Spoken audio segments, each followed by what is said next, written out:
Les stimulants alimentaires tels que la caféine ou les sucres raffinés vont exacerber la douleur parce qu'ils vont créer un stress au niveau de l'organisme.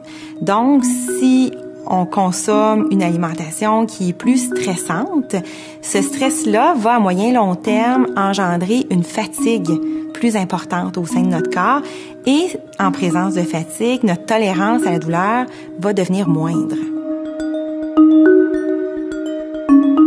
Je me nomme Rosine Gagnon, je suis bachelière en biologie et je possède une maîtrise en nutrition. Alors, parmi les éléments nutritifs à proscrire, il y a la caféine.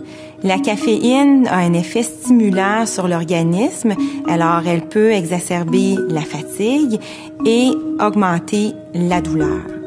La caféine, on en retrouve évidemment dans le café, dans les boissons gazeuses, dans le thé, qu'il soit noir, qu'il soit vert, qu'il soit blanc. On en retrouve maintenant dans toutes les boissons gazeuses et également dans les breuvages énergétiques. Une autre source souvent qu'on ignore, c'est le chocolat. Alors, le cacao contient également de la caféine.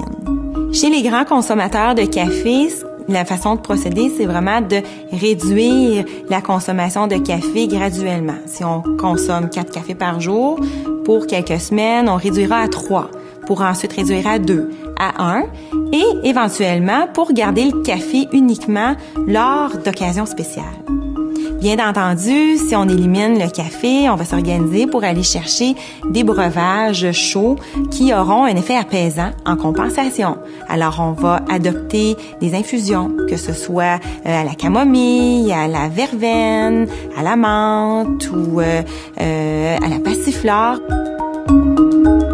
Le sucre possède aussi un effet stimulant. Alors, quand on parle de sucre, ce sont les sucres raffinés, les sucres blancs qu'on va retrouver dans les confiseries, donc les bonbons, évidemment le chocolat, qu'on va retrouver également aussi dans les viennoiseries, les muffins commerciaux, les gâteaux, les biscuits du commerce.